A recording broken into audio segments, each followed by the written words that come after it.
Picture a normal afternoon, kids playing, rain tapping on the roof. Suddenly, the rain intensifies. You glance outside. The street is a river. Water creeps up your driveway and seeps under your door. Panic hits. This isn't just a storm, it's a flash flood, and it's happening now.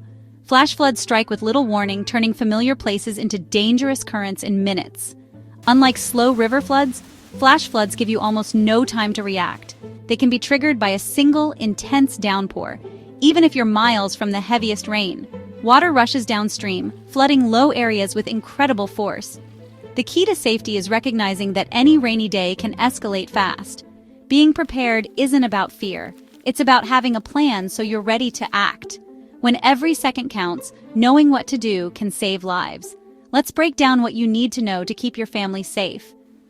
What makes a flash flood different? Speed. Regular floods rise slowly, but flash floods hit within hours or even minutes of heavy rain. They can tear out trees, destroy buildings, and sweep away cars. Most often, they're caused by intense thunderstorms dumping more water than the ground or drains can handle. Urban areas are especially at risk. Concrete and asphalt send water rushing into overwhelmed storm drains. Dam or levee failures, rapid snowmelt, or even wildfires can also trigger flash floods.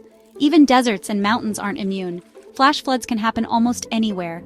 Knowing the causes helps you stay alert. Recognizing warning signs is crucial.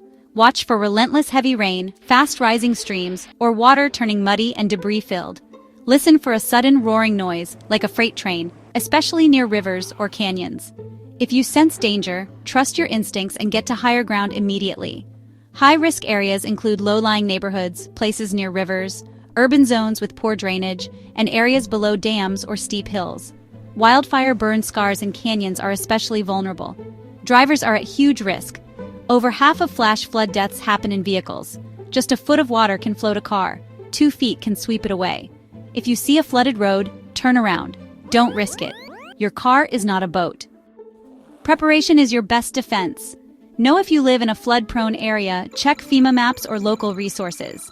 Make a family emergency plan and pick a safe meeting spot on higher ground. Sign up for local emergency alerts. Pack a go-kit water, food, flashlight, first aid kit, medications, and important documents.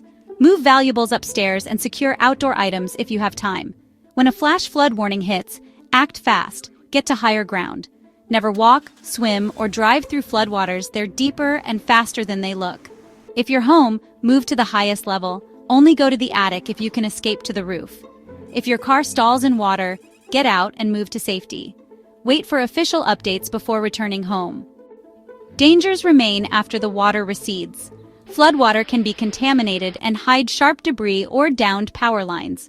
Wait for officials to declare it safe before returning home. Check for structural damage before entering. Don't turn on power until it's inspected. Wear boots, gloves, and a mask during cleanup. Mold and bacteria are serious risks. Discard any food touched by floodwater and disinfect everything that got wet. Document damage for insurance. Remember, know your risk, have a plan, get to higher ground, and never drive into floodwaters. Stay informed and respect the power of water. Preparedness protects your family, your home, and your life.